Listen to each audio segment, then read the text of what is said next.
Hello, fellow enjoyers of the AFL. It's Matta here with another SUPERCOACH video. Now let's get this one over and done with. So, this week was horrific. 2-2, 2-5. The season rank has gone down quite significantly.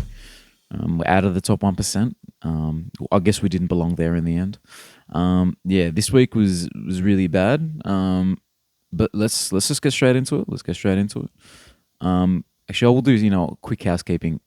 SUPERCOACH video prior to the main pod because we're doing the main pod recording on Monday night. Anyway, I digress. Let's go. We're going to undo the changes just to show what the team looked like prior. All right. Yeah, so where did it go wrong? Houston. I traded in Houston this week, and he popped his lowest score of the year. He was an upgrade. I upgraded Darcy Wilson, who got an 81 to him. So Houston, he's dicked us this week. And the captaincy situation, not good. Marshall situation, man, that could have been the turnaround of my week. If Gawn was laid out, I would have had Jordan Sweet just sitting there chilling to come in, give me a 74, give me the Marshall 70, better than Marshall score. And then Marshall would have got 200. But that didn't happen, so it is what it is. Tom Green, he's killed me. I paid $5.80 for him, and then he got me a 15, and he hasn't been the same since. It's really bad right now. And now he's going to miss this week because of the bye. Anyway, the Flanders situation, I copped a little cheeky donut, and basically, I had night shift on Friday night, so I woke up at about 2. And then I woke up seeing all these panic messages in the group chat about, what do I do? What do I do? I did nothing. So I had Darcy Jones as my emergency. Well, not even the emergency, but yeah, anyway. That just didn't really work out well. And again, this forward line, man, McRae and Fife, I think they're going to have to make way. McRae doesn't get CBAs, regardless of the injuries that the Western Bulldogs have. I think it's just going to be given straight to Sanders if Richards is out and Libba's out for another few more weeks. But yeah, so that's pretty bad, right? But let's move on. Let's move on to the slightly positives, right?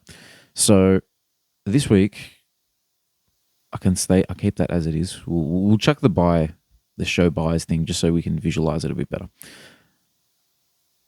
I have 19 players playing this week without making a trade.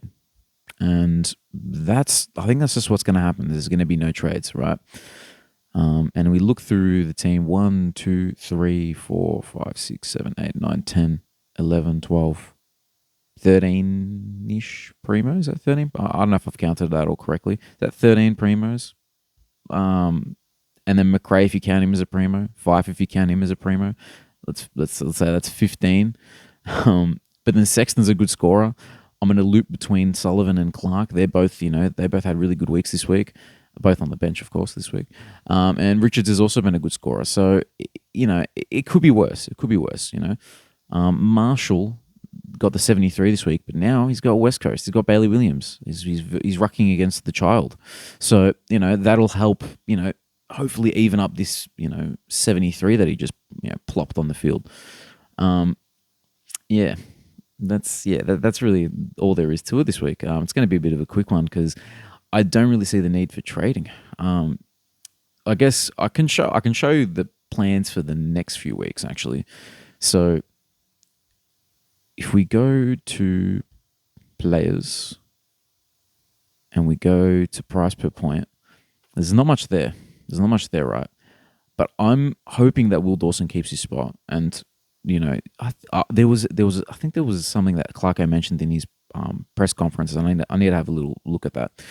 I'd rather him play than Callan Dawson because at least Will Dawson, we know that he's more likely to be that 5 to 10 year key defender, and he's got a big body. You know what I mean? So he's more likely to match it up with the bigger dudes. Probably could play Callan Dawson with him. Because that's the only person really, going to take his spot. Callan Dawson could play with him. And then Logue is probably another month away. So, look, hopefully Will Dawson can keep his spot. If he doesn't, after the bye, there could be a defender forward mid-season draft player who might be a 102k downgrade, because I do want a defender forward, cheapo player, regardless if they play or not, so I can switch Fisher and Sexton around. Because I think Sexton, is he? Mate, I'm not gonna say keeper, but like I might have to hold him on regardless of his buy. He's looking really good. Other than that, there's really not much going on, is there?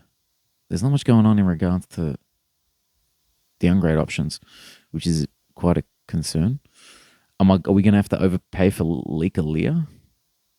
Like Nate Caddy? Okay.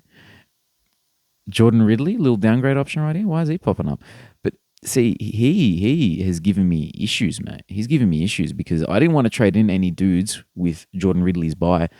But if he gets a 120 this week, man, which I reckon he will against Gold Coast, man, I think he's top 6 for sure, man. He's top 6 for sure. And maybe not for sure. That's a bit too aggressive. But we look at previous years, 95.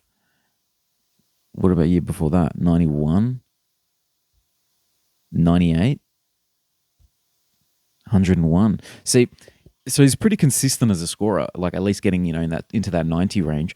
But the difference is this year, he'll never play a key position post, I'd assume, for the rest of the season. Maybe not for his career, because Essendon have some key position depth now. They have, what's his name? They have Ben Mackay, who's been very solid for them. They have Laverty, who, fills that post. They have Zach Reed waiting in the wings. Hopefully he can come in at some point for us.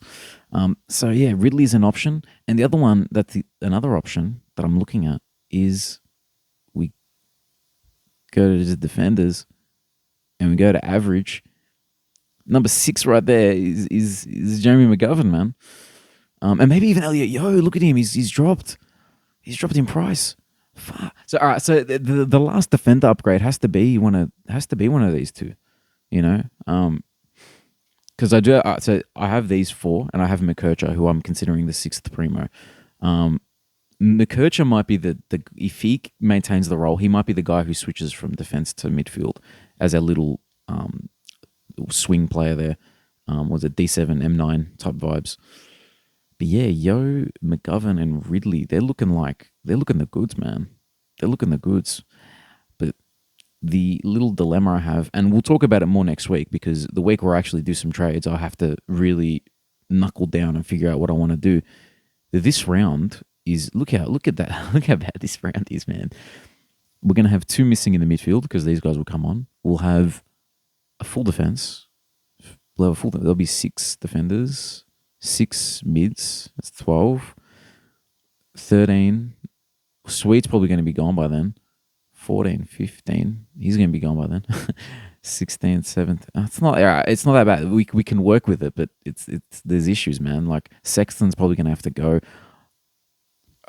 Rogers will have to go, but there's not many rookies that are going to come in and help us. That's the issue, and we need to get Ridley after next week because his price is going to skyrocket. This buy round is problematic. Sexton will probably have to go. Unfortunately. As much as I'd like to keep him for a little bit, just get a 60 this week so I can justify trading you, bro. Just get a 60 this week. Just fall off, man. Fall off. But anyway, that buy round is going to be dramas. That buy round will be dramas. While we're here, we'll fix up the team. Oh no, McKercher's not playing. What am I doing? I don't need to do that. Oh no, we have fixed it up. That's fine. There's nothing to do this week. There's nothing to do. It's just me rambling. But while I'm rambling, we might as well step over to Draftland, little detour. And this week we beat Georgie the Hill Giants by 100.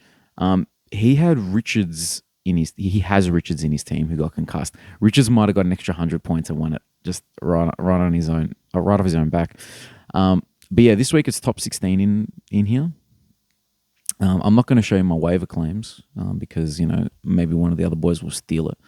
But yeah, Will Day's back. He's come back and he's really helped the midfield out.